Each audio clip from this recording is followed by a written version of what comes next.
Hey everyone, it's Wednesday, the 19th? Yeah, the 19th of May. And we are hanging out with the Bolide crew, the Knowledge Bolide crew from Topher Spin Meteorites. Remind everyone online, if you have something you want to show off, like James, put your hand up and we'll get to you. Got some cool stuff going on today that I know about, and then the group and the crew are going to surprise me with show and tell. I know Mike has something to show. James Shelton does. I have a bunch of stuff to show. And we also have a new video submitter. She does not speak English, but she submitted a video, and I told her that I would definitely make her message conveyable to the group. So, I see some hands going up. This is great.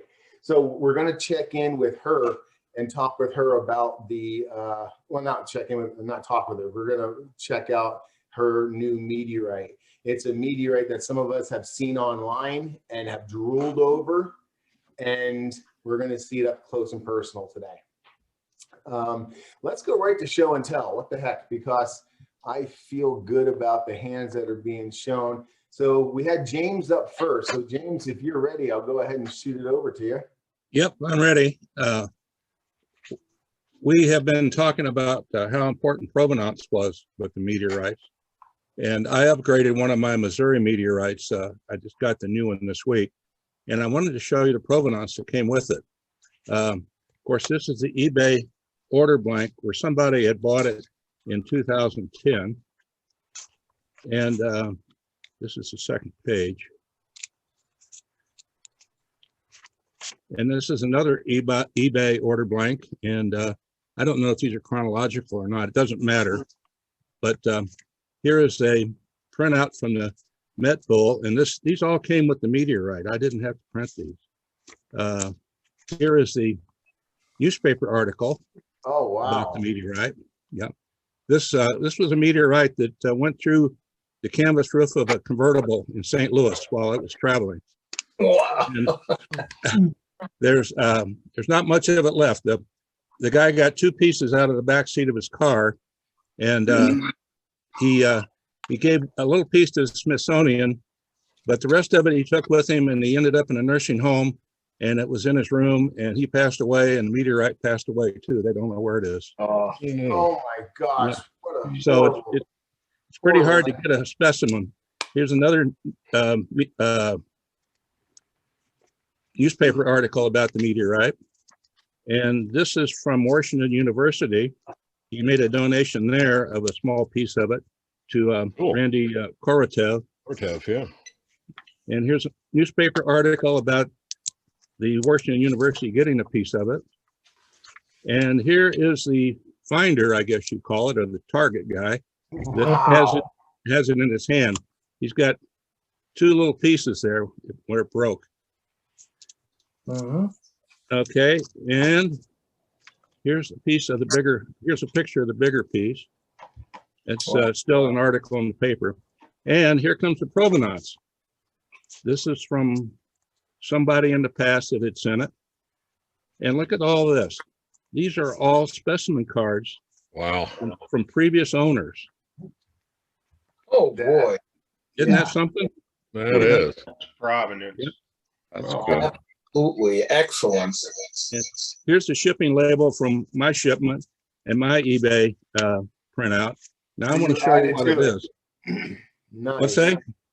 You added your history to it. Yeah. This is my specimen that I had. And this is a copy of the newspaper article. And that little speck right there is what I've had in the past. Okay.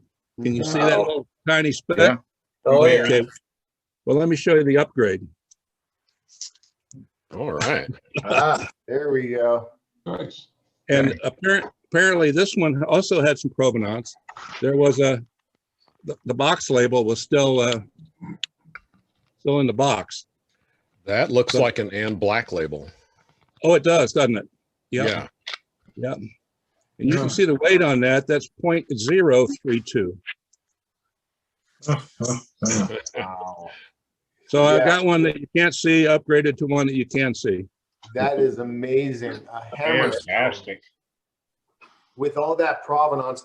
When you look at the provenance, there's one guy on this on the shipping label, Stephen. Yeah. This one? Exactly, Stephen McLean. Yeah. He is a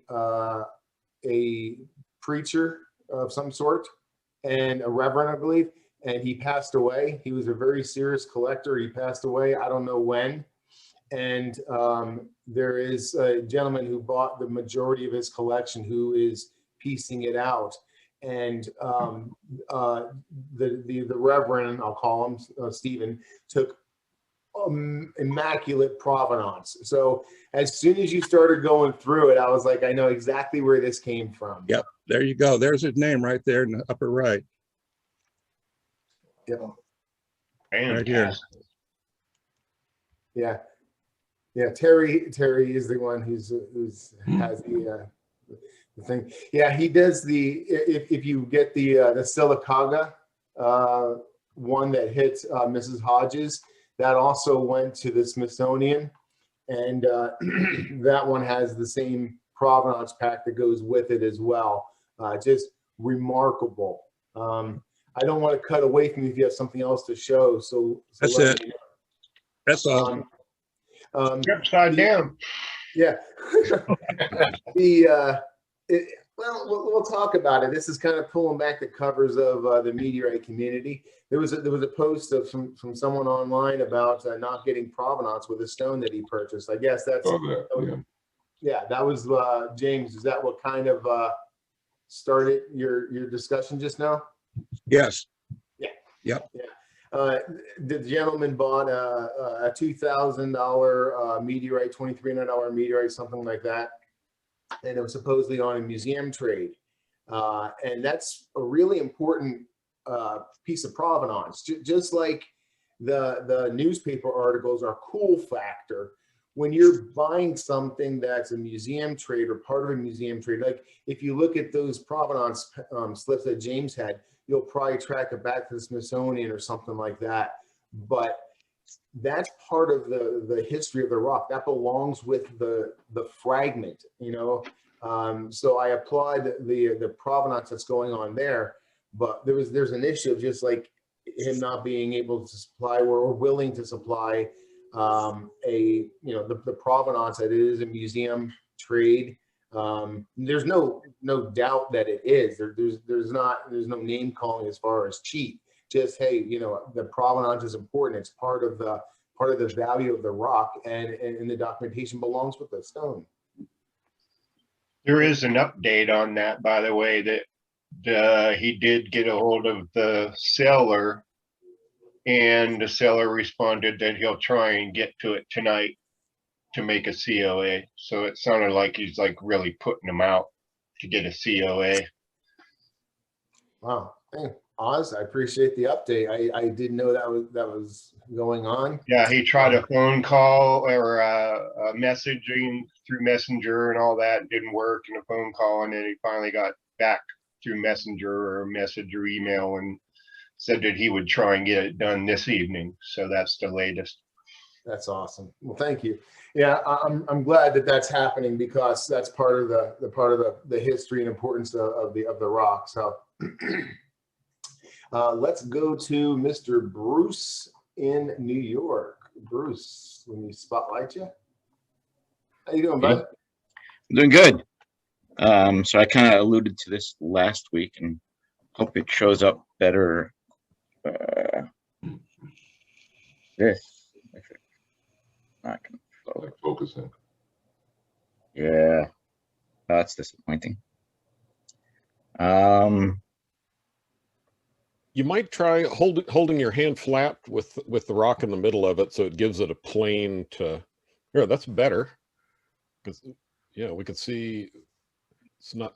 Oh, that's getting better. Yeah, not perfectly in focus, but better than it was. Probably. Well, that's unfortunate. But this is a piece of Hassi Messaoud 001, which is a Nakhlite. Cool. No wonder why we're having a hard time seeing it. Yeah, Well, it's not. Yeah, it's not a huge piece, but yeah, I got it from Matthew Stream. Oh, cool. So yeah, so he's got it. I guess numbering number 50. that's nice. And then he's included this with it, which also has this This serial number and weight. serial number. Yeah. Yeah. The credit card. So, He's yeah, knocking it out basically the is a credit card. Yeah. Got more than I did. Congratulations. Yeah, thanks. This is what it's like. Yeah, I got really lucky on that. I wasn't expecting it. So so that's the first thing. Because Nakhlites are the rarest and most expensive of the three main Martian grouped meteorites. Yeah. So I've got that. I got a bunch of sugatites. I don't think I have the Chesnizy. Chassignite. You know what? I may be corrected. Chassignites are more expensive than Nakhlites, I believe, because I don't have a chassignite. That is true. Yeah, chassignites are there's only 3 of them total. Yeah, they're a lot harder to come by. Oh, okay. All right, so I stand corrected. Yeah, that's why it didn't come to mind because I know I can't own one. Yeah, Like, one of these days, maybe with some more pieces will be found. So Yeah. like everything else. So the other thing that I have is I signed up the Meteorite of the Month Club. So I've got the May one. So here's the COA, NWA 12925, and this is actually the first piece. Came in the box, and it's the first time that I got a meteorite. When I open up the box, I'm like, that thing smells. So That's a nice chunk. Oh, nice. Yeah. yeah, 6.6 grams. Yeah, it's, I don't know, has an odd smell, kind of like wet burnt charcoal, the ashes, charcoal ashes or something. Is that the one that Dustin Dickens Yes. classified? Okay, yeah. Yeah. He does a stellar job of keeping his carbonaceous chondrites under dry nitrogen. And that may well be why that one is so well preserved.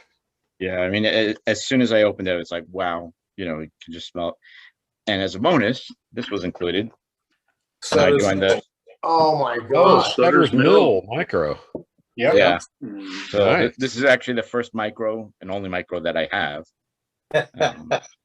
So I'm super glad that they're giving the micros out and doing something with them because they're valuable, they're rare, and they shouldn't get lost. And they were breaking down bigger pieces of Sutter's Mill. Welcome to a whole new world of collecting, Bruce. I actually have room for more of these. That's the biggest problem. It's like I keep buying stuff and I'm like, where am I putting this? It's like I buy it first and then I'm like, I got to figure out something. You know what my solution to that is? All those cases in the back. You just start packing it better. Tucking it away and hiding it. Wow. New cabinet. The number, Bruce, the number on the CK5, was it CK5? Hey, oh, Yes. Matthew Stream's on. Happening. Hey, Matthew. What's up, Hey, guys? Matt, we were just talking about you. Yeah. I Yeah, just I don't- logged on right, in fact, when you were showing that off. So thanks. Awesome. Well, thank you. I mean, like I said, You're welcome. I mean, I really appreciate it. It's like, what a deal. And Yeah, you got a good deal. I'm glad. Well, thank you for bidding, and Topher always showing my stuff off too. Thank you. Yeah. No, I actually have one of yours I was going to show up. It's right here. Oh, nice. Oh, yeah. Yeah, I didn't get to show this one off last week, but I showed off this big hunk of moon that I got, the 35 gram piece of the moon. I Oh, think I wow. showed it off. Oh, yeah. Okay, good. Did I show that off to the crew? I don't think so. I don't think so. Oh, well, Dude, you scored on that. yeah. let me jump in. Let me jump into Q a little bit, and I'll show you what I have here because this is pretty cool. This is a rare one. It should. Yeah. It should stick to a magnet too. Why don't you talk about it? Yeah, so this is Lunar Melt Breccia, and it contains a very high amount of metal. And most of the lighter pieces like this, they stick to a magnet. There's so much metal. Wow. And I sold some to a university in Germany, and they're going to do some more studies on it. So if I find out more info, I'll let you guys know. Cool. Excellent. And Oh, that's awesome. That is a very thin, very pretty end cut. Yeah. I love all the holes on the end cut. And a Yeah. super high polish on that one too. Craig Lyman, I think it is, did that. Lyman. That's how you say it, I think. But he does wonderful work, and always has surprises for me. In fact, I got quite a few erg check on the way. So if you're Cool. interested. Yes, I forgot to show off my hunk of moon that you know, this, when I was a kid, this is what I thought the moon looked like right here underneath all the cheese. Heck yeah, with the holes. So now that I've shown that off, because this is, I think,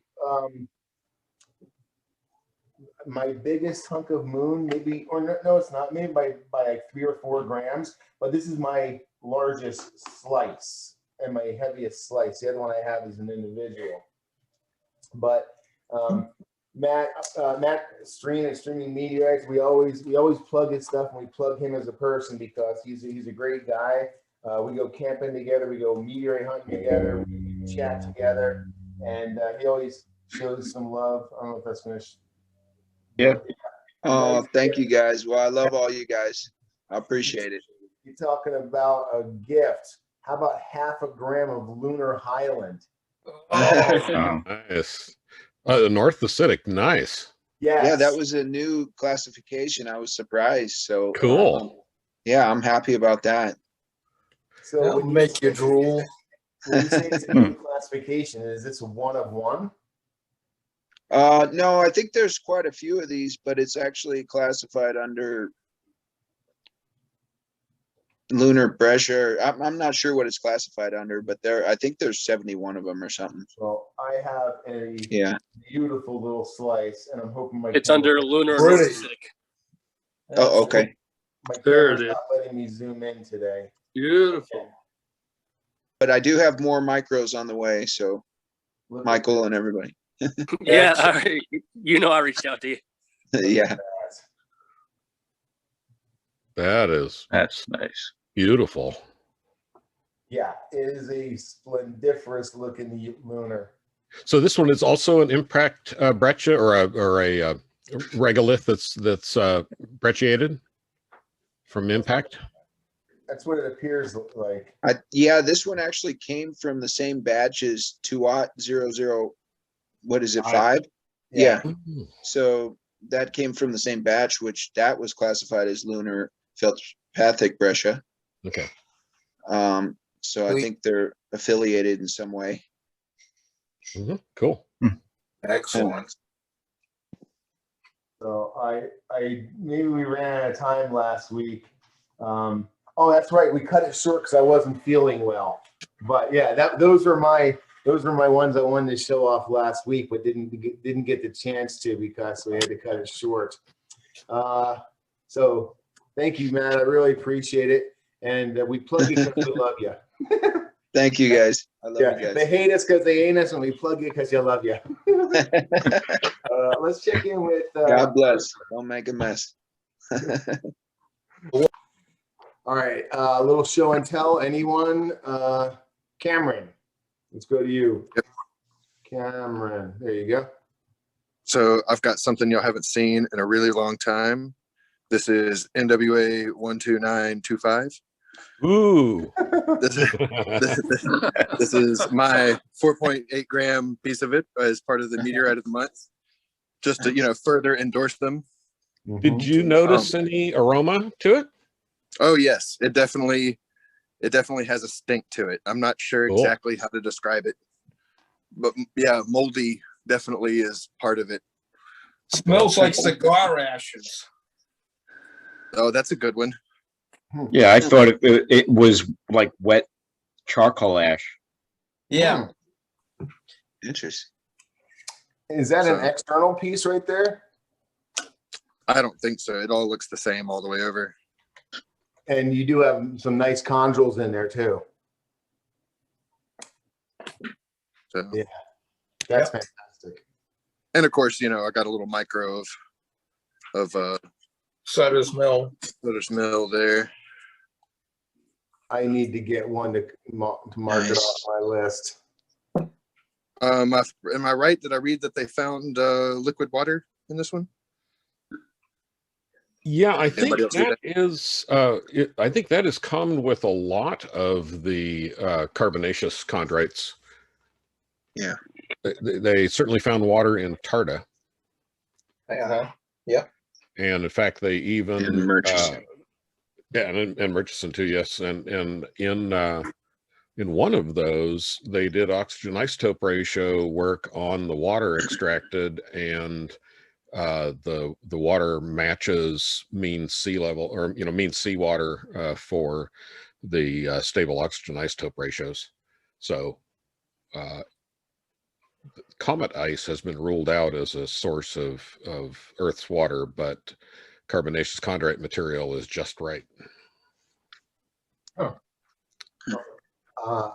I wonder, like, how many meteorites would have had to have fallen on the Earth to help produce, to get things started. Yeah. Enough for 3 or 4 planets. The Great Bombardment. Yeah. Wow. Yeah. Exactly. Well, you know what? That's really interesting that you guys are pontificating about science, and I want to introduce something, and it's going to be totally voluntary, and it probably will not go on YouTube. It's basically for us. I'm going to try it out tomorrow. You're welcome to join. We'll fix a time. It's Theoretical Thursday. If you want to talk about a conspiracy, if you want to talk about something theoretical, if you want to talk about the multiverse, you want to talk anything but the flat earth, okay? Because that's just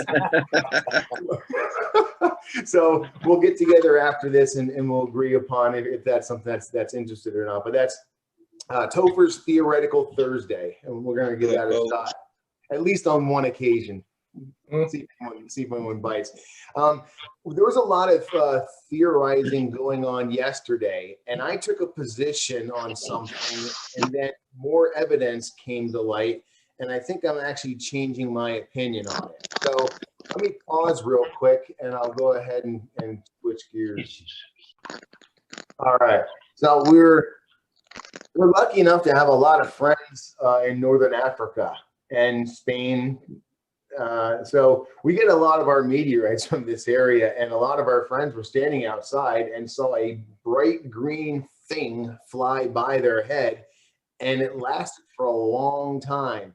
So there was some conjecturing and some theorizing about what it could have been. It was either a meteor or space junk. So here's a little video I put together, and see what we think. Look how green it is. Yeah, way too slow. It still seems faster than most space junk, though. Yep. UFO. Yeah, it doesn't last that long normally. Yeah, that's still going way too slow. Of course, space junk is in orbit around the Earth. It's a decaying orbit, and so it's not coming straight in. It's going across. Now, when it gets to the point where it gets into the thickest part of the atmosphere, then it will slow down considerably and drop. But yeah, that, from looking at all the videos of that one, I'm convinced that's space junk, not Someone might have a piece of it. not a meteor. You're calling it space junk? I think it's space junk. I see. It's weird. I took the position of space junk yesterday, but after I saw this one here where it has a like a disruption event right now, but boom. And then this one here shows some fragmentation, but it doesn't like a whole lot of space debris. Yeah, when this first got posted, there was a whole bunch of old crappy photos that people were reusing. We were actually talking about this when you were rebooting. One of those photos that was used was an airplane because you could see the navigation lights on the tips of the wing. So there was some crap posted that wasn't really related to this event. Yeah, it was unfortunate because as I'm trying to get the latest and greatest information and accurate information. I don't want great video of something from 2015. I'm trying to find the exact thing, you know. So these were verified, but the sad part is, as you can see in the last animation that spun around, it looks like anything was out to sea. So yeah, there was a lot of conjecture. We talk about Craig Lyman and we talk all great things about him, but he was the most adamant person online yesterday that it was an iron meteorite. He could tell by the wobble and everything. So I'm calling you out right now, Craig. You're a great meteorite finisher, but can you really tell an iron meteorite from a wobble in one of these videos? I'm not gonna I'm calling BS. I do want to, let me see here. Oh, Mike Kelly has his hand up. But the reason I wanted to bring that, show that was because I also wanted to talk about, because one of the examples was brought up was Peekskill. And Peekskill happened in like 1972 or something like that. But it was visible across many states for a long time. Instead of punching into the atmosphere, it's an earth grazer. So it goes pretty much along the top of the thin atmosphere. So there's enough resistance to generate heat for it to ablate, but it's not punching through into the super dense atmosphere that's going to slow it down. So it continues on its trajectory pretty much without slowing down and without really dropping into our deep atmosphere. They're calling earth skimmers. The Peekskill, I can't look it up, but I think it was 1990.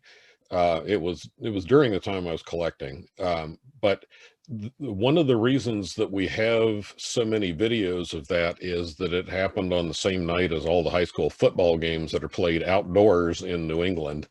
And so mom and dad are sitting in the stands with a camcorder. And so at that point, that was actually the meteor that we had the most videos of, and they were able to go back and do triangulation pretty well with it. And March 1992. 92. Okay, thank you. That one disrupted in the video, but only the one piece that went through Michelle Knapp's car has been found. So somebody is in upstate New York and wants to go meteorite hunting. There's probably more out there. God, it's just, yeah. I wonder how many are yet to be discovered. Mike Kelly with his hand up. What's up, big guy? Hey, how's it going? Got a couple of things I wanted to share with the group. So this was stuff that came from across the pond. We're waiting for a good, nice, crusty piece of this eucrite for a while. So that, I'm sorry, Diogenite, not eucrite. Is Bilinga. Yeah. Yep. So I finally got one that had a nice bit of crust to it and sitting at right about a gram. What's the weight on that one? It's just under a gram. What was that? 0.96. Wow, that's really nice. Really nice crust. Waiting for been waiting for that. And so in the same box with that was nice. That's one of only 11 witnessed diagenites ever. Yeah, for the falls. Yeah. So also picked up in the same thing a little bit of Mesosiderite. And this one is just Mesosiderite in the met pole, but the Anthony Love did the write up on it. And in the write up, it mentions that it's most likely a subtype A4. So. Wow. Nice. Wow. Cool. You're getting into bigger samples now, buddy. Yeah, I was just gonna say that doesn't look like a micro to me. It's not that big. No, when it comes to the irons and the Mesosiderites, the weights end up creeping up a little bit. Just because to get a decent sized piece to be enjoyable, I still want it to be like that. Density difference of almost 3x. Yeah. Yeah. So this is a cool little crusted part slice. This is one of the CO3.1s. Nice. So this one is NWA 13443.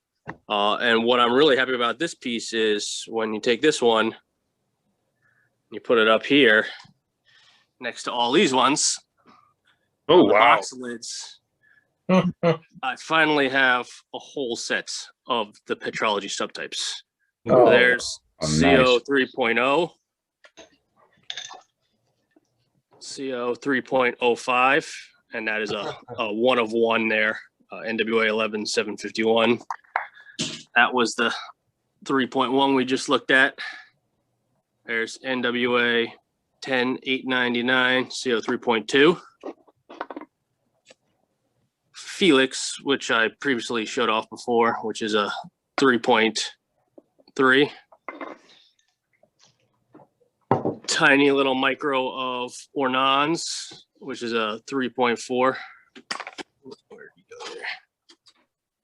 CO3.04. That is Lance, CO3.5. Wow. This is amazing. The smallest of the group, CO3.6, that's moss in there. I'm not even going to try to get that to focus. Oh, that's awesome. But that's that's a hard one to run across. There's Warrington, CO3.7. Yeah, not much there. That's that's your super end of the micros.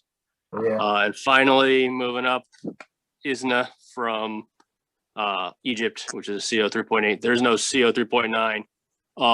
So those are all of the numbered subtypes. I am missing one CO, and that is a CO Melt Breccia, which is also a one of one out there. So there is one more I still need, I guess, but it's not a petrology subtype. It's a melt. Wow. Very nice. Impressive dedication. Oh, I never saw anyone that had them all. That's fabulous. Yes. That is remarkable. Wow. Yeah. Awesome. That's why we're giving him a hard time about actually having, a good size Mesosiderite, something to hold up in his hand, because normally it's, he's going for the ultra rare, hard to come by, CO3.6 and 7s and stuff. Wow. That's great. Thank you, man. I appreciate you sharing.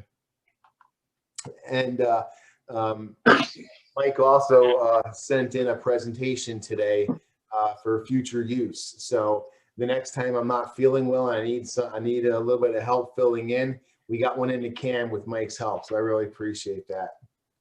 Excellent. Does anyone have anything they'd like to show off or discuss? Ben Fisher, let's go to you. Oh, yeah. Let's see if I can, let's reverse that. All right.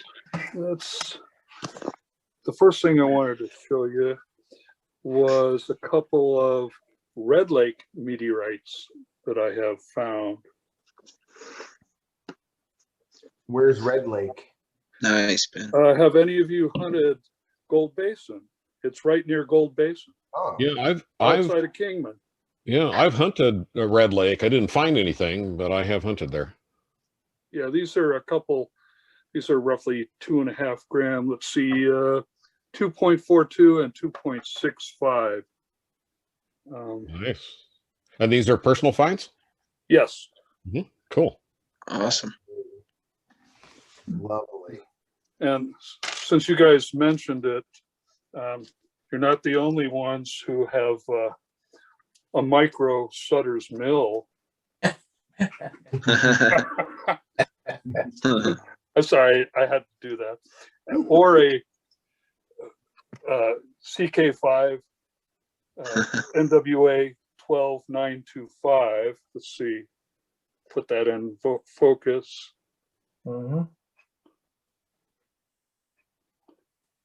Beautiful. Nice. And that one's just a little under 3 grams. But I wanted to show you this really cool CV3. Wow. That's nice. It's NWA 4502. And this one is like 44.23 grams. Yeah, that's a nice one. For some reason, the 45, I was in Tucson right as that was found and before it was classified. And for some reason, so many of the stones were very, very fractured. I picked out a few to make thin sections of, which I haven't even gotten close to. This was years and years ago. But that is a very nice specimen. Yeah, I like it because it's like a slice, but it's a natural piece. Yeah. And then lastly, I wanted to show you a little sort of a micro. I guess I have to take it out of the bag. It's an edge bead, which you don't see much of that. Ooh. That has a very unique structure to it. From Denmark. Oh, no, I'm thinking of Igby. If I'm pronouncing it right. There we go.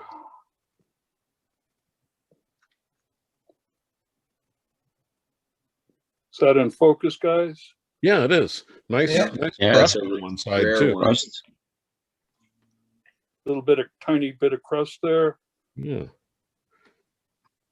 And which one is it, Ben? It's an Edgeby EJBY. It's an H56 from Denmark. Fell in 2016. Very cool. Wow. So, I bet our buddy has one of those. Are you Andre. Yeah. Oh yeah. And just one quickie. Here's a Vaca Muerta.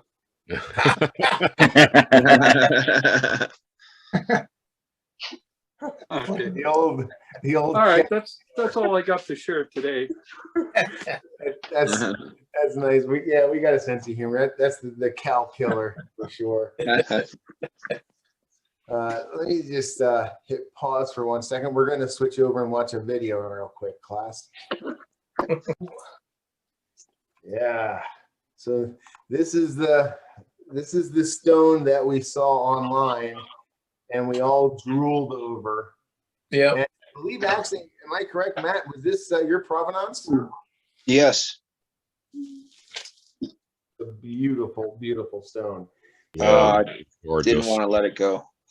Yeah. So this That's a nice. find or a fall? Find. Yeah, okay, so right here saying is telling us that she's from South Korea and she recently purchased this awesome meteorite from Matthew's stream. It was found in 2021 in Algeria in the northwest region, and it's unclassified. Yeah, I wouldn't be cutting into that myself. The meteorite has a aesthetic, I would say extremely aesthetic shape. Many regoliths form along the surface. They make it look even more beautiful. Also, the fusion crust is very well preserved and very fresh. I hope you enjoy this meteorite. If this meteorite is awesome, please let me know. It's awesome. Yeah. That makes the grade. Yep. It's awesome. Really awesome. So check out the 360 on it.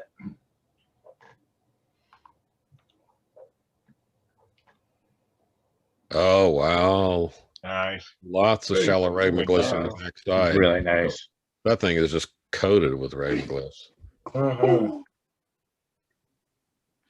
And contraction cracks. Very Yep. nice. Oh, look at this. Those thumbprints, and they turn right into oriented regs. Oh, Yeah. yeah. Hey, Matt, you let that one go? Yeah, I still regret it. But I'm also happy for him. Oh, yeah. He messaged me several times about it, and I just said, you know what? It's meant for you. That must have been a nervous time having that one in the mail on the way to South Korea. I did the FedEx for him on that one, so. Wow. But yes, I lost a lot of money recently, USPS to China. I have one from Minnesota that has been AWOL for 2 weeks. I got about Oh, that's over Also 90 days. USPS. Did you That's guys see close. this? Did you guys see this? Is it a megachondral? Yeah. Mm-hmm. Let me see if I can get my laser pointer to go away now. Yeah, check this. And I'm extremely sorry. I referred to. Oh, yeah. As a, Yeah, that's a megachondral. And from the scale bar that he had up before, that's got to be 7-8 millimeters minimum. What's the total on this stone? I forgot. I think it's like 890.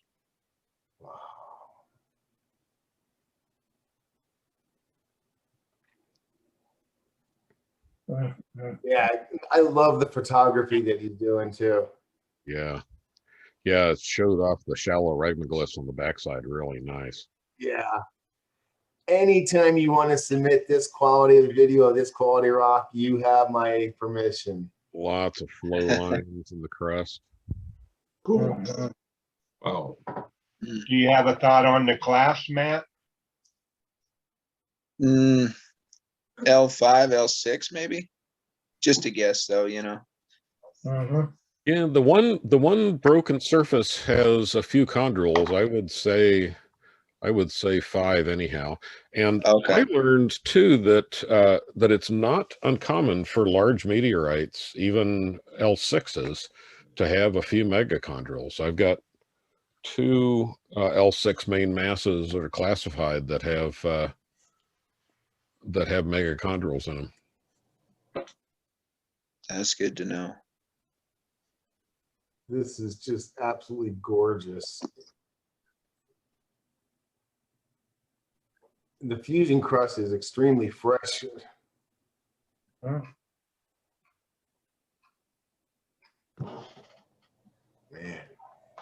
yeah, that is what we are talking about, folks.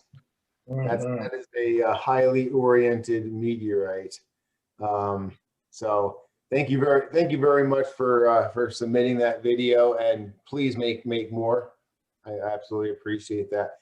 We're checking in with Domyan now in Croatia. So Domyan did a box opening of my stuff. Let me show you what I got from Topher in my last package.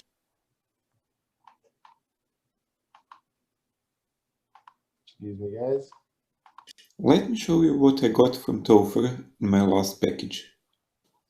It may look humble, well, it is humble, but actually it is my most expensive single purchase to date. With Topher's extra large certificates, my new meteorites look even smaller. First, a tiny crusted Norton County obrite. Tiny fragments I got as a gift from Matt Stream Keep It Company. For me, small size is not a problem. Let's zoom in a bit.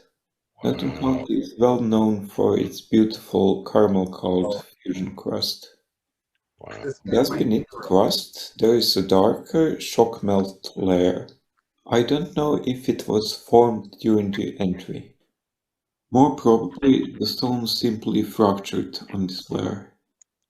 The backside shows beautiful white anorthosite crystals. I was so hoping there would be at least some fluorescence for a perfect Norton County specimen. I would say there is. This really is a tiny marvel. Next is my second Martian and my first Nakhlite. The one on top is my tiny Shergotted slice. Let's take a better look. I would say it's a nicely representative Nakhlite with beautiful high contrast crystals. This is certainly one of my most expensive materials. I just had to also get a largest Tarda I could afford. Luckily, macro lenses again come to the rescue. It's a nice tiny oriented individual with even a little bit of rollover lip. The last one is my first Uralite. It's not much to look at, and honestly I didn't expect much from my photographs. Boy was I surprised. Nice color. Wow. Quite fresh. Wow. Beautiful. But cross-polarized lighting reveals a significant weathering. Just look at those gorgeous colors. Triple junctions abound. Yep. And just look at those carbon veins. I'm simply intrigued by the photos I was able to get from this beautiful, beautiful Uralite. Wow, that's stunning. It's over, and I'm sorry I can't make such purchases more often. Bye for now, and I hope to have something interesting next week. Oh man. Wow. Very nice. Well, Awesome. so I'll let you guys in on a secret. Domyan will have something to show next week. I just got back from the post office. Awesome. Yeah, he really does amazing photography. Well, it's beautiful. Oops, things froze up. How does he do that? Amazing. Wow. Huh. This is just absolute beauty that he's able to capture in this high of quality. You So can- are these photos stacked, or are Yeah. they through a microscope? Yeah, he does the photo stacking that we went over last week in the hangout. He actually we demonstrated his photo stacking technique in his custom rig, 3D printed items, and just everything. What is amazing is when you look at the detail he's able to capture. Like, I will never sell Domyan. Not that I ever sell any fakes. You don't fool this guy. He's gonna he's gonna zoom in and catch you, man. Because look at what he's able to just bring out the detail. Just fantastic. These Tarda are really hard to sell and to photograph because they're so hard to photograph. I should send them all to him, have him photograph them. Yeah. Yeah, that is beautiful. Yeah, and then the Uralites, man, I was surprised when I started checking them out for the first time. They're really detailed. There's a lot going on in there. Oh yeah. Yeah, huge amount of stuff going on, and that's as he said there. That's largely about the reflected cross polarized light technique. He's exploited that very well. Now, he mentioned triple junctions, which is something that is found in Uralite. So here you see a triple junction. There's another triple junction. Another triple junction. There's another triple one. That's a feature that's found in Uralites. But man, he's able to get some really, really beautiful stuff.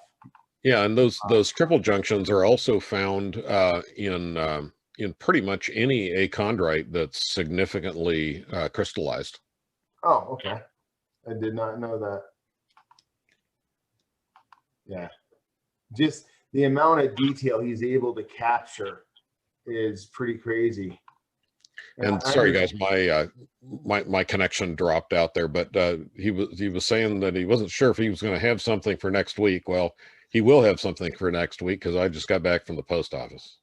That is fantastic. Yeah, we're sharing and growing as a family, and we're inviting a new member now, Jules. I think Jules Michels. Got some NWA stones for me, and she wanted to try cutting. So here is, and she calls herself a novice cutting meteorites, and her first video submission. So how cool is this? Not only a new member, but a different gender than 99% of us than Marissa. Here we go.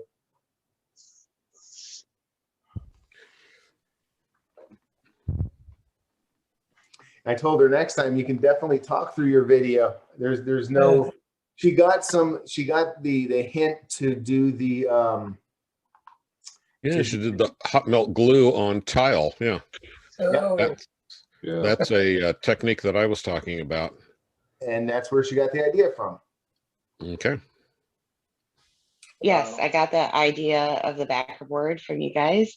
It's actually just a piece of wood from an wood, yes. Mm-hmm. Hey, Jules, thanks for joining us online too. Yeah, thank you. Sorry. Yeah, I was so excited for this. Whoa, nice. Super quick. Glad that worked out for you. Nice, very nice. Oh wow. Wait till you see, look at this loaf of bread. I love it. Bread dishes. Nice. Very nice finish right off the spot, nice. too. The whole family. That one was the very first slices I ever tried, ever. That one you can tell was super weathered. Yeah, pretty crumbly. Yeah, these right here you can tell are very weathered, weathered throughout here as well. Yeah, it was not a fun one to cut. I was kind of upset that it fell apart. I figured maybe I did something to it in the cutting process, but then once I lapped it a little bit, and I was, it's beautiful. Yeah, the you know, all of the meteorites that we have that are from the asteroid belt, which is virtually all of them, they had to have a pretty significant collision to change their orbit into an Earth-crossing orbit, and so the cracks, and then as they're on Earth, water gets down the crack, rusts the metal grains there, and levers the cracks apart. Yeah, that one, despite all the weathering, that one looked really nice. It actually stayed together. Sorry. So were you using distilled water when you were cutting that with a saw? Yes. I have to finish the process. I just have questions to ask eventually about possibly bathing them in alcohol and baking them. I've heard a few different things, and I just want to be able to preserve it at the same time. Yeah. So basically, you're just trying to remove the water from the stone, and there's a couple of ways to do it. You can soak it in 99. I've been using 99.9% isopropyl. You can also get, I think they call it camp stove fuel or something, because they don't want to say it's denatured ethyl alcohol, but that you can get at Home Depot or one of the big box stores.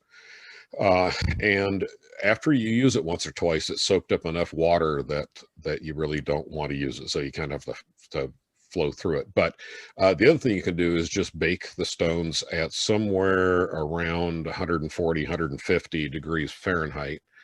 I've got a food dehydrator that has a bunch of shelves in it and has a timer that'll run for 10 hours, and you can pick a temperature. So I do.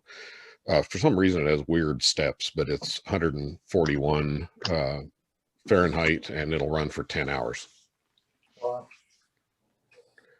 Thank you for that. Appreciate it. Yeah, and then it also depends on what where you live. If there's significant humidity in the air, you will see those iron grains rust with exposure to that humidity. You can combat that with sealed containers and packets or the desiccant gel beads, or there are desiccant dry box sort of things with electric heaters that drive the humidity out. Thank you. Light Appreciate bulb. it. Oh, be careful. Let's get this accurate information out there with desiccant. If you're going to use the color changing desiccant, you want to go with the orange to blue, not the, what's the other one? Yeah, one of them contains chlorine. You want to stay away from the chlorine one. Yeah, you see, there's a color changing one that is. Crap. We should really.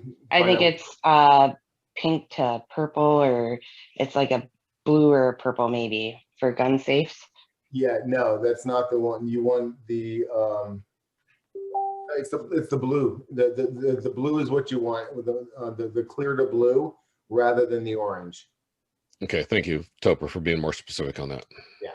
Yeah, because one does off gas exactly what we're trying to get out of meteorites.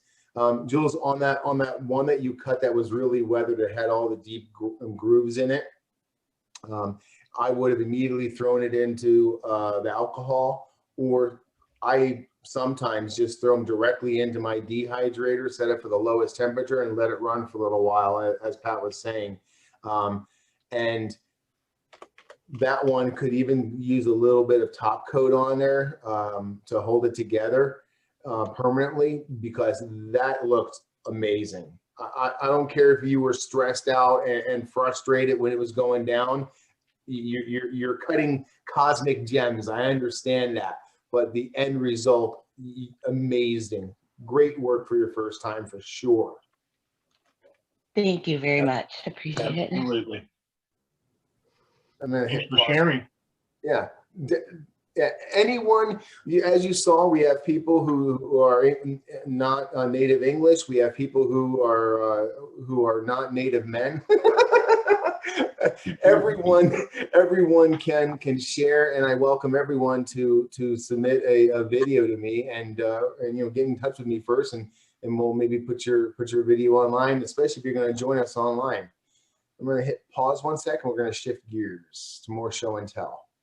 All right. Well, we were talking about provenance earlier, and I have the best provenance you can get on something. Too bad it's not a meteorite. Does anyone know who these people are? The Winchcombe family? You are correct. Yep. I can't remember the names, but it's Winchcombe. You are. Yep. They are from the city of Winchcombe, UK. Yep. They are Rob, Catherine, and Hannah. And they are the lucky ones that had their driveway smashed with the Winchcombe meteorite. Now, you may recall that I was very fortunate enough with one of my partners in crime, Mr. Juan Aviles. I never say his last name. Pobladar. Pobladar, yeah. I always call him Aviles, Juan Aviles. He is a geologist, and he is just an amazing, hardworking, and great guy. Well, he actually went to Winchcombe, and we were able to interview them, and they were so kind as to write me a personal note from them to me, and they included a sample. Oh, wow. I asked for a sample of soil from their driveway area, and they laughed at me. Said, there's no meteorite in it, right? I'm like, yeah, I know. I want it. So from the Winchcombe, UK, the Wilcock family. Cool. On 425 by Juan Aviles, and it is the soil from their front yard. I'm so happy about it. You said there was no meteorites, but have you had a magnet through it yet? It's carbonaceous, so I doubt anything would be in there.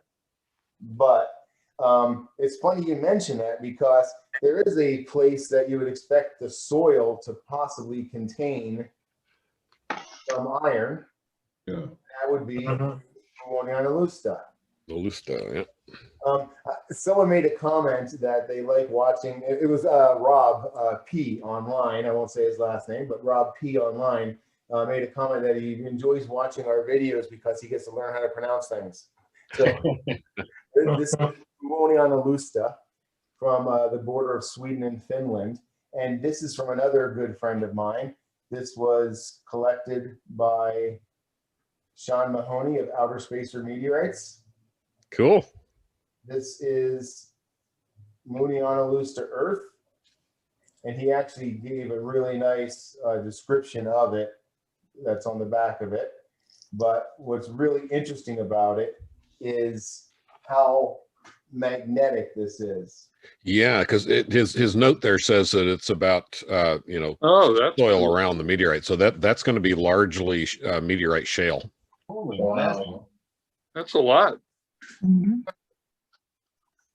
Yeah, so that's the rind of corrosion products around the stones that have been in the ground for a long time. And of course, there the ground is frozen for part of the year, but for the time that it's not frozen, there's a lot of moisture in the soil. Thought that was super, super awesome. So for those that don't know, I collect soils from different stream fields. So this is another one from Sean Mahoney at Outer Spacer Meteorites. Always give full credit where credit's due. This one I'm really super happy about because I'm one of the main mass holders of Urachidia 004. Wow. So this is actually picked up in the stream field, and I don't know, but I bet you there's meteorite in here because there is magnetic. It's all magnetic. You can see the magnet hitting through the thing. But yeah, these were all picked up by magnet. So before I put them in here, I tried them all for the magnet. Everything jumped on the magnet. So I'm not sure if I have meteorites or rocks here.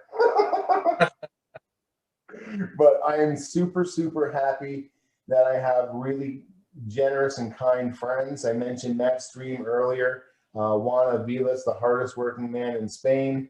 Now we have Sean Mahoney coming up as the second hardest working man in Spain. He sent a little care package. So Oz, you have something coming into the mail. This is the Outer Spacer Meteorites official gear. And we were talking about provenance earlier. So let me show you what a quality caliber meteorite dealer does. These are for stones that I've purchased long ago. He makes sure that once things are classified and they have the official name, now it's Urachidia rather than NWA, hopefully Winonite.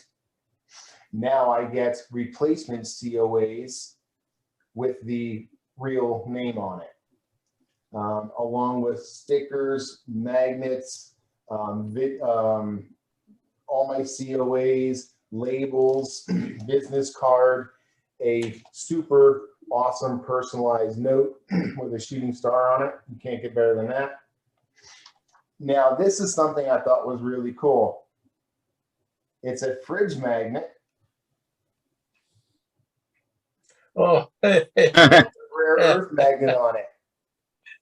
How about that? Yeah, it's cool. So I have a That's cool. Vaca Muerta on there right now. That's cool. Yeah. I've got 7 fridge magnets and they're all from Sean.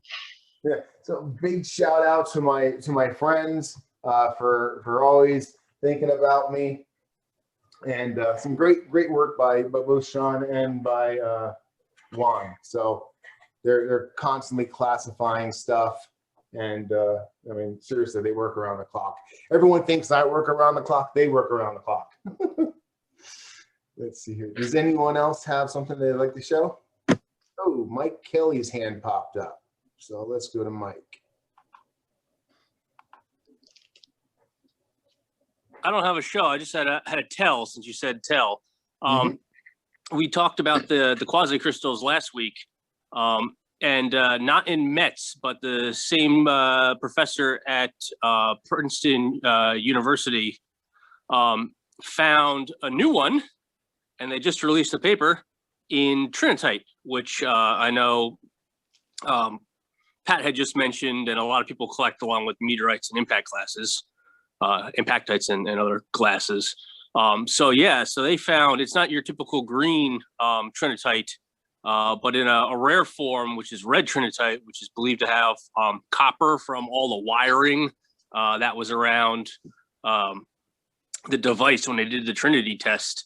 They had that copper in conjunction with the high, super high pressure produced by that blast, produce a quasi crystal, and they had just found that and released it. So that's kind of a interesting little side thing. Yeah, it had some really nice photography with it as well. And if you ever wanted a hard challenge, go find red trinitite. Yeah. There's also some trinitite that has part of the steel structure that vaporizes. Yeah, black trinitite. Yeah, which is black. Yes. Yeah. Yeah, I have a few pieces of trinitite, and it's just really, really cool to look at under magnification. There's all kinds of tunnels and gas bubbles and all kinds of awesome stuff going on. Talking about awesome stuff going on, I hear Pat Brown's got something. I do. So we were just talking about readjust the camera and my lighting here. These are some pieces of I apologize for the lighting, it's terrible. But here are some pieces of trinitite, and you can see very very green and very crystalline surfaces, and in some areas the sand got totally incorporated into a glass, and other areas are just very loosely incorporated. So that's trinitite from the Trinity site at Alamogordo. And then we were talking about in situ and local soil and so forth. This is a chunk out of a dry lake bed in Nevada. The dry lake bed that's in the picture on my wall above the periodic table. So this is one of the meteorites from there with it's still embedded in the chunk of playa. That's cool. Nice. And the word that we use for the surfaces of these dry lake beds are a playa, which is funny because it's the Spanish word for beach. So it's a very generic word, but gets used in one particular way. Definitely no texture around it though. It is a beach. Yes, it is a beach of sorts. Oh, looks like Marissa won't be able to show because her phone won't stay connected. Oh, that stinks. Okay, that explains why she had her hand up and then took it down. Okay, so back to you, Topher. Okay, well we'll have to check in with her next week. Let me see here. I have something that I think is just a beautiful meteorite. This is on its way to Craig's Lyman in order to get reconditioned. Oh yeah. Do we have any guesses? Gan? Nope. It's Altai. There you go. ALETAI. Now I'm not certain I'm pronouncing that right. Well, yeah, that's how it's pronounced. That's how yeah. Check this out. Wow. Ooh, cool. Yeah. Wow. So this one has a touch of rust on it. So that's going back to Craig, or going to Craig, I shouldn't say back to. It's going to Craig, and he's going to sell and make it look this etch is going to pop, and it's going to be stable. So that's one thing I got. Another thing that we're going to play Name This Meteorite. Let me see if I can, this one's a little bit more expensive, so hold on one second. There we go. I really want my camera to focus. There we go. Oh, there it is. That looks like Milbalili or Cameldonga. Definitely looks. Yeah, it looks like the Millie. Sarissa. All right, so we got Sarissa, which is a eucrite. We have Cameldonga, which is a eucrite. And Milbalili also. Which is a eucrite. And what else was said? Is that it? That was it. Well, everyone agrees that it's a eucrite. That's amazing. It is one of those. It's got that really glassy crust. Oh, is it the one from Turkey? Nope, that's Sarissa. Sarissa or whatever. Yeah. That's easy. Yeah. I won't even try that one. So this is Cameldonga. Oh, it's Cameldonga. Okay. Okay. Yeah. And interesting backstory. The Australian meteorites, before the NWA meteorites, we had meteorites from the U.S., which were, oftentimes found in Texas or Arizona and cut into small pieces and really not super aesthetic. But there were meteorites coming out of Australia, and they never did do the dense collection area stuff back then. They have since, but back then they didn't. And so they were still naming meteorites for the nearest human settlement, which sometimes had a post office and a lot of times didn't. And so Cameldonga, Billy Goat Donga, and a bunch of others were cattle ranching organizations and or cattle ranches. But for some reason they called them something or other Donga. Also, some of them were called stations. Right. A sheep station. Yeah. But very sparsely populated areas. Udai Station, and then Almahata Sitta is named after a stop. That's named after a train station. My French is hideous, but per and black, Almahata Sitta means train station number 6. There you have it. I'd like to raise it to the crew. Would you rather see 3 questionable meteorites that I want your opinions on, or NASA hardware? Yes. I want the questionable stuff. All right. Well, let's start with the questionable stuff, then we'll move on. Okay. So what we have here is in my bag labeled ASU. Since I haven't been to ASU in a while, I'll ask you guys. Let's see if we have an opinion on any of these. And it kind of stinks that my phone may not zoom in. Yes. Are these Tucson 2020? These are Tucson 2019s. 2019, okay.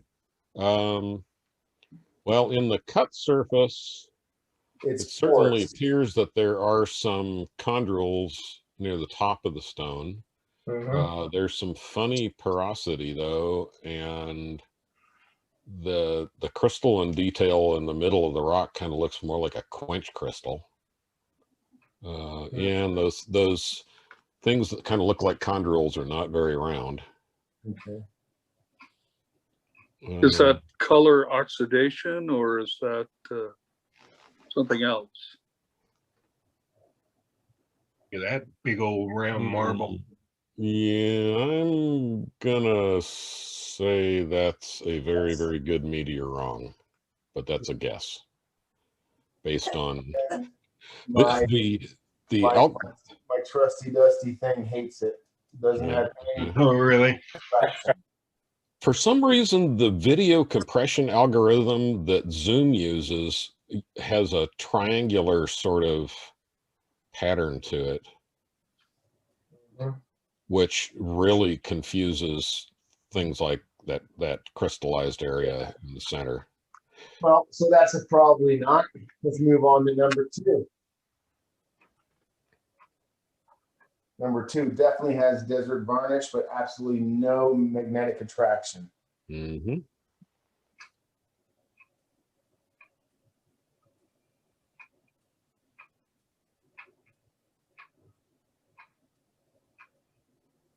Now, it appears that there are some small round structures in the cut face. Is that what you're seeing? I really wish my phone would be, every once in a while, it wants to zoom, every once in a while it doesn't, but let's.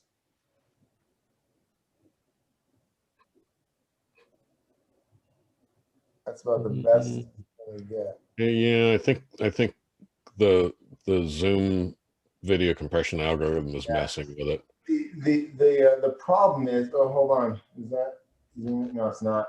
The problem is I want to see chondrules in there, but I don't. But then when I don't, and I put a magnet on, I go, well, maybe it's an achondrite then.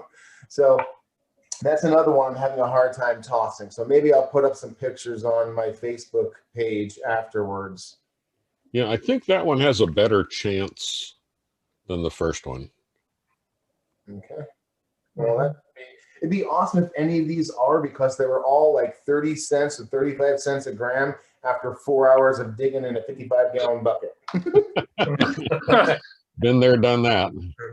So this is the last one, and this is the one I'm really thinking is good. Now it's looking like there's chondrules on that whole surface. Yeah, I think that one's probably right. That looks CO-ish. Is the density low on the low side? Yeah, it is. It is light. It has magnetic attraction, but not majorly, as you can see. It just fell off. That looks CO-ish from what I can see. Man, when I looked at it up close, I was thinking it was carbonaceous myself. Yeah, I'd buy that for 30 cents a gram all day long. Wow, I think this may have to go to Daniel Shake. Post photos of it, and let's look at it in some. If you want to email me a high-res photo of the cut surface there. Mm-hmm.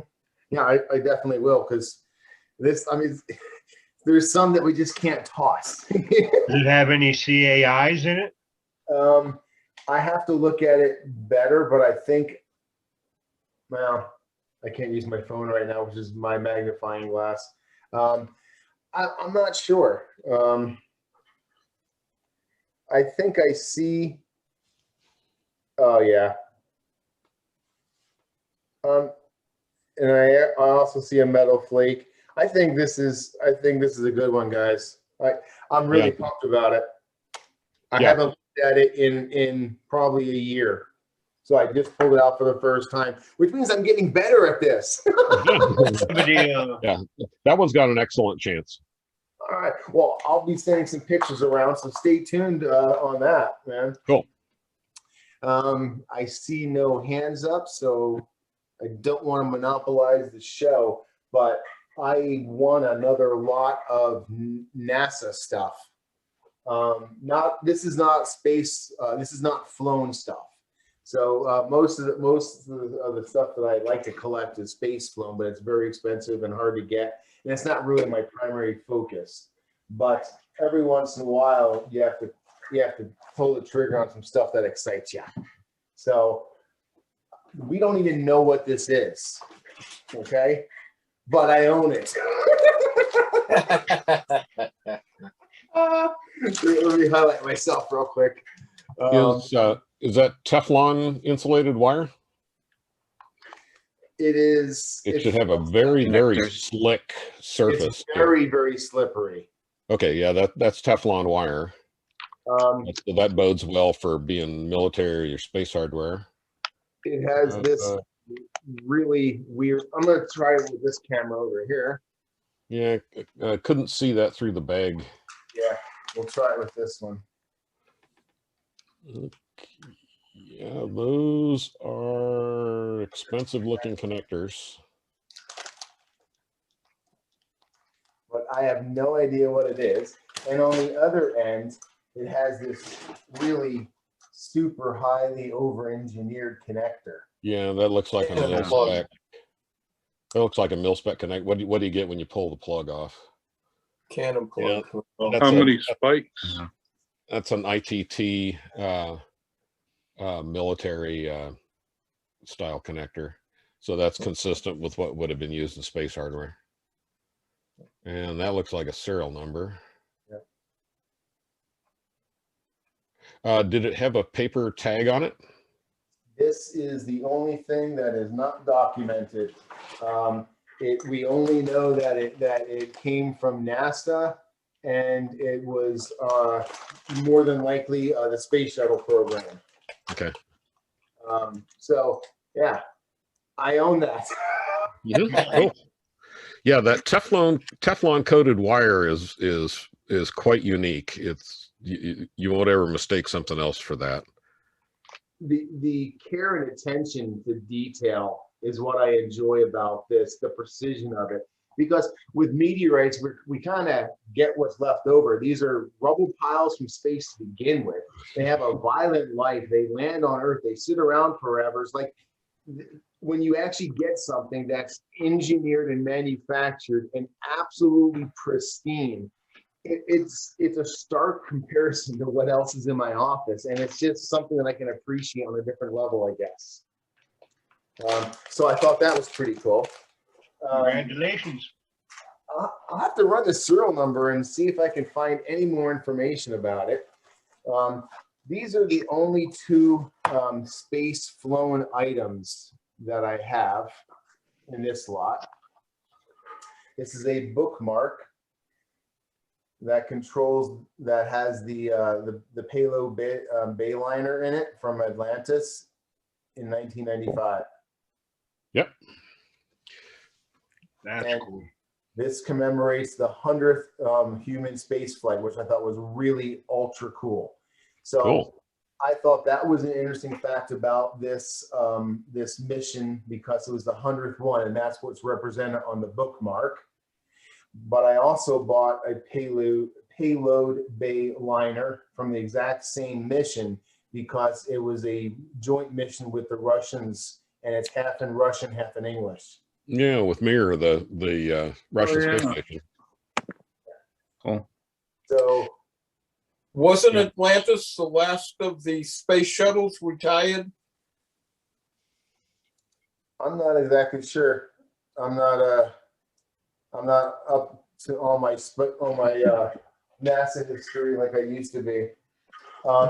This is super cool. This entire thing represents one item. So let me see if I can pull this back a little bit more. This is from the space shuttle, and I try to keep it as original as possible. So as you can see, on the underside of this tag is where the old tape has come off.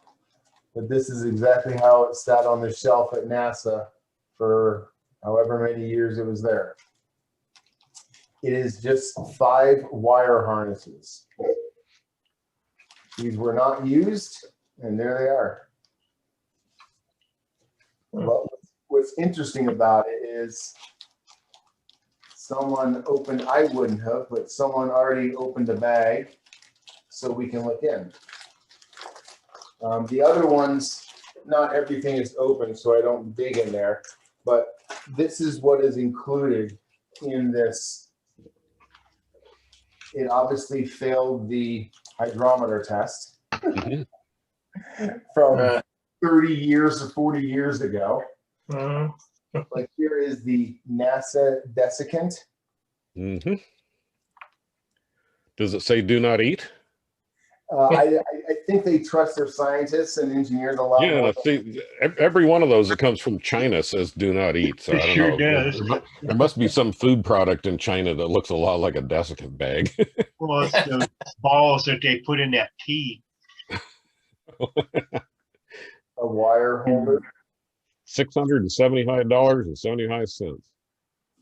Yes, I didn't pay that much for it. Yeah, so, and these are still pristine and hermetically sealed from the contractor that made them for NASA. Those are probably a connector retention spring. That's what I'm thinking, a clip of some sort. Yep. So we're talking about provenance, and this whole thing tells the story of those 5 pieces that were never used, which I think is kind of unique. Here is another one. This was actually scheduled or slated for use on Columbia in 1991 on STS-40, but it wasn't needed, so this was spared. And these are just bolts. It's still sealed from NASA, so I'm not touching it. I never touch where the writing is. And when I have to on certain things, I'll put tape over it in order to protect it. They lost that shuttle, didn't they? The Columbia. Yep. So this is, and what's also interesting to when you go back and you look at this, you see that, oh, my trusty dusty pointer's gone, but you'll see dates on it. And when you go back, you realize this is 2 years after the the Challenger tragedy, and 10 months before we put the next mission, the first shuttle up after it. Yeah, so return to flight was slow after that.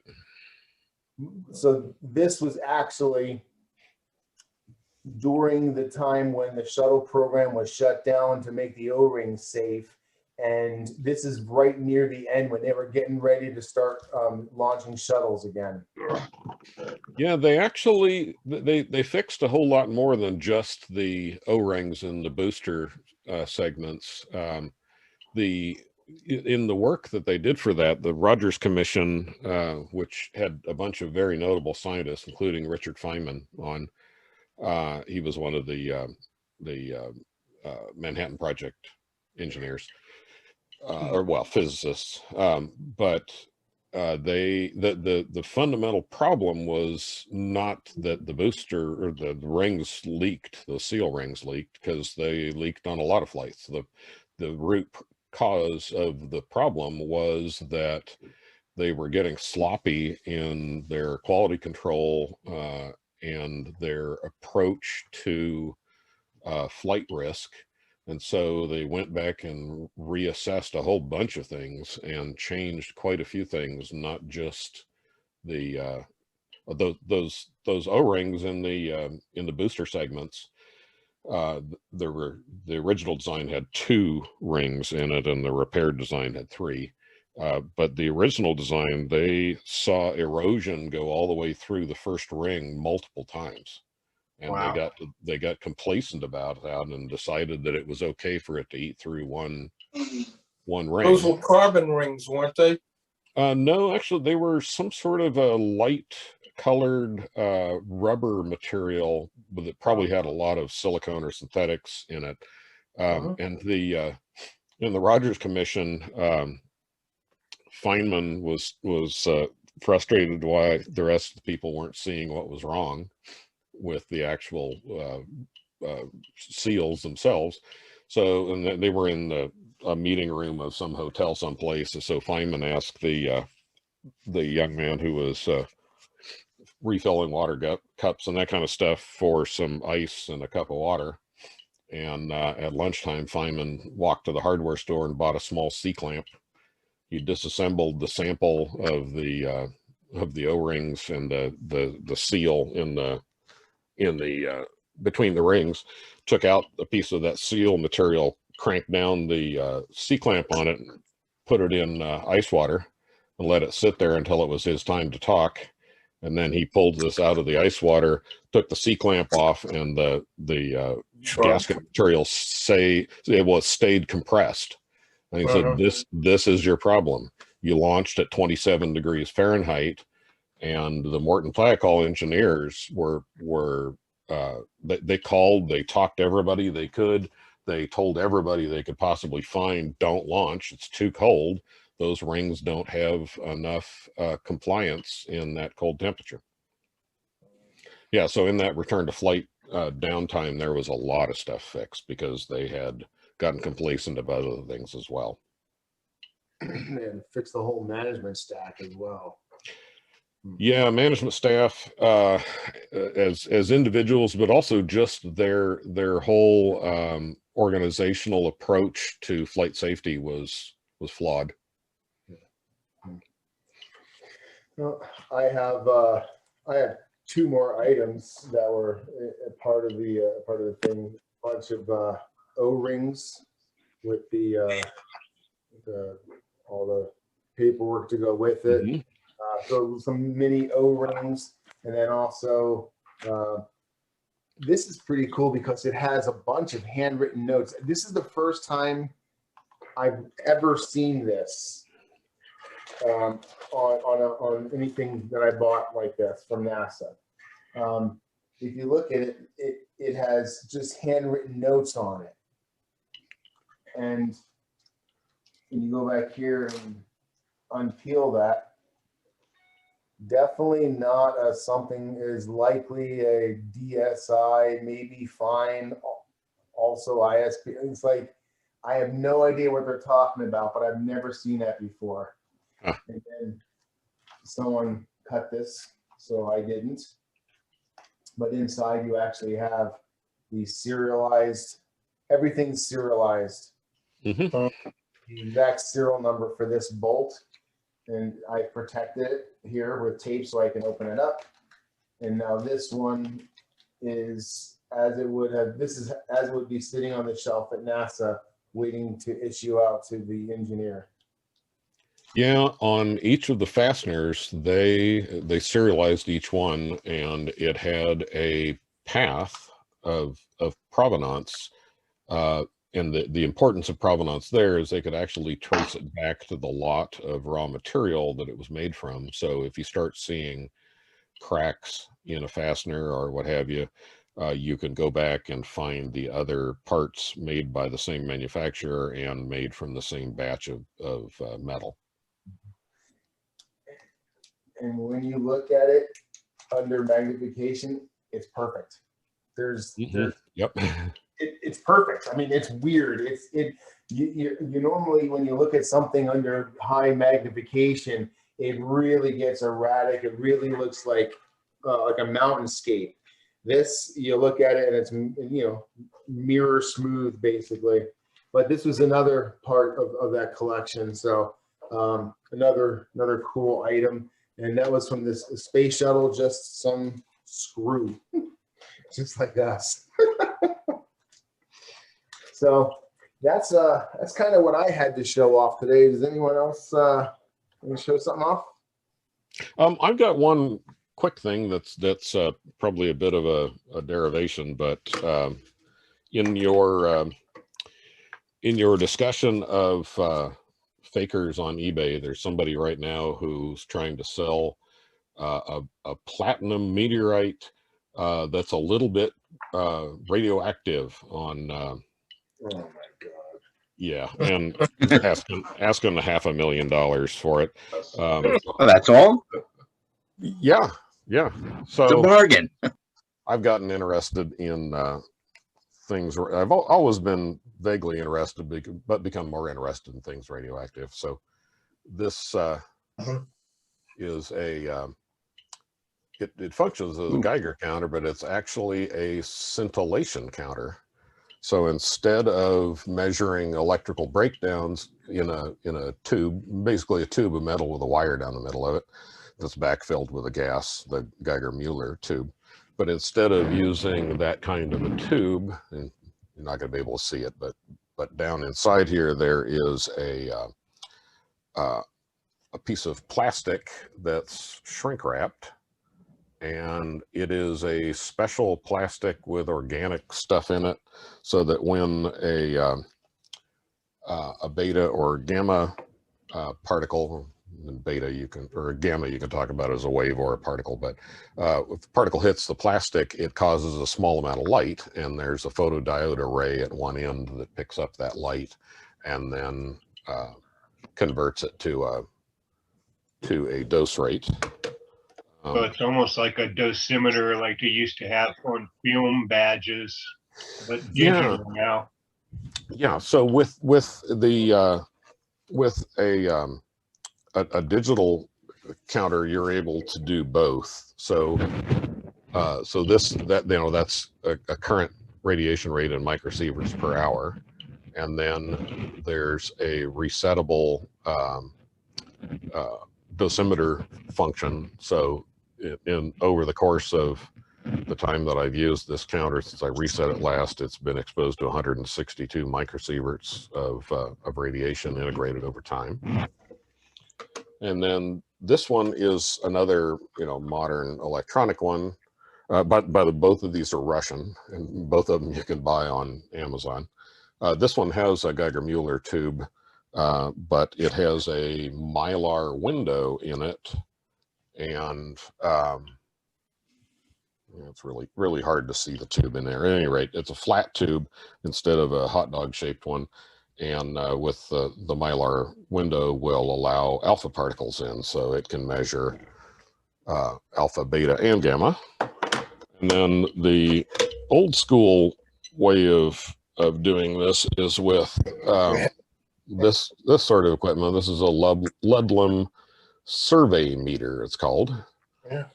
And it has a detachable probe. This one is a like the white electronic one, so it's a Geiger-Müller tube with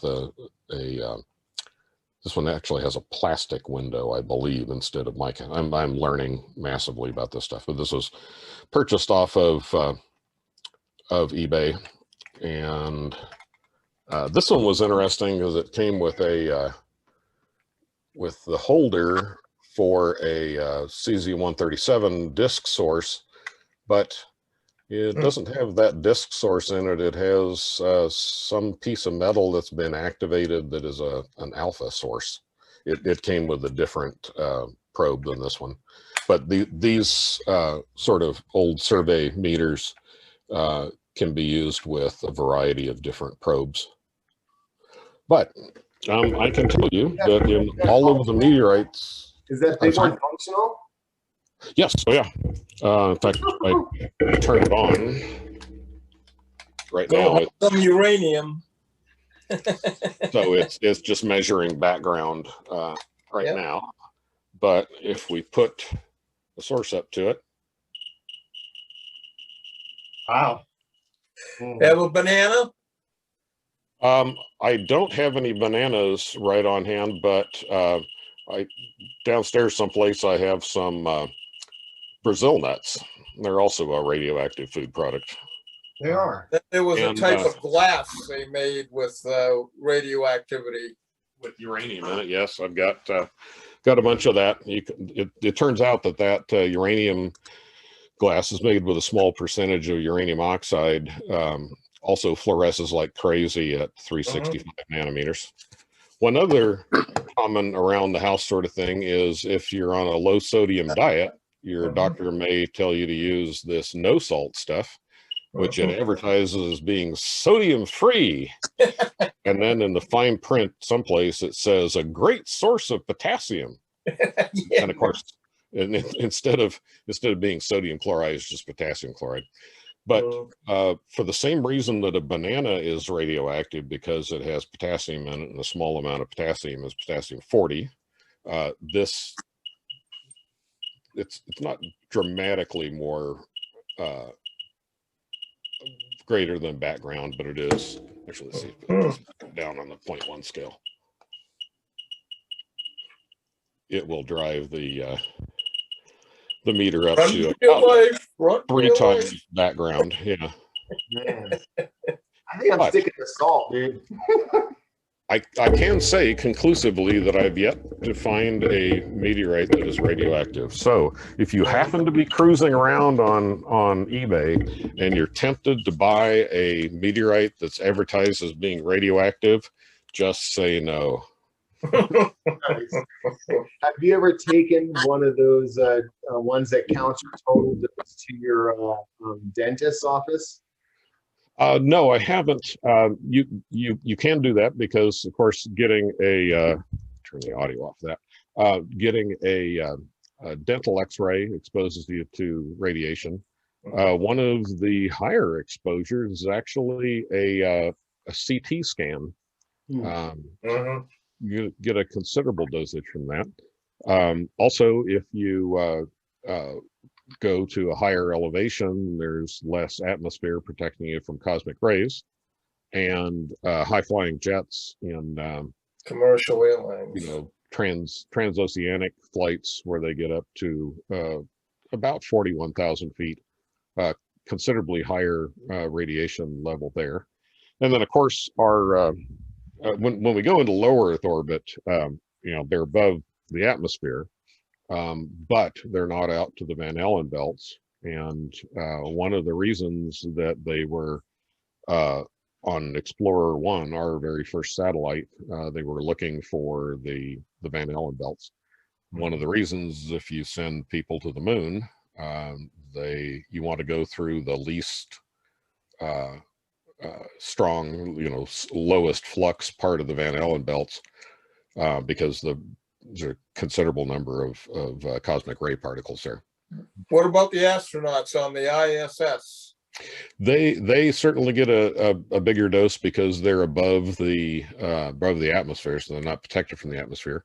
The one thing that happens occasionally, and then this is in the realm of space weather, occasionally our sun will puff off a bunch of charged particles in a coronal mass ejection, and if one of those coronal mass ejections are pointed at Earth, it causes the radiation level to go up considerably. And in fact, in the space station, they have a special shielded room that if the solar flux gets too high, they all go hang out in the shielded room.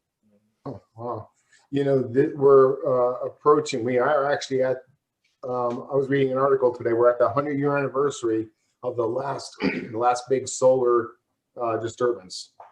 Yeah, the Carrington event was a big one. And we definitely had some issues from that one. That was also a coronal mass ejection.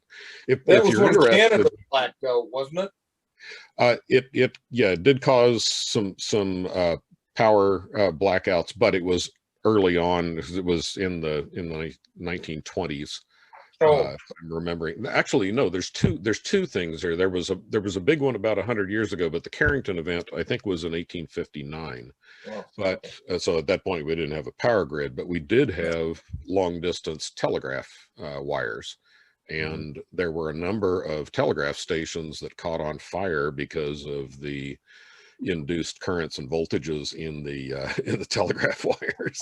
Really? That was a bad time to be a telegraph operator. But if you're interested in solar weather, from the sun, other cosmic rays and such, there's a website called spaceweather.com that actually does a very nice job of that. Right. Yep. So anyhow, the meteorite tie-in here is, I have yet to find a meteorite that's radioactive. So, and for some reason, there's some sort of a fairy tale thing that meteorites are radioactive. Well, they're not.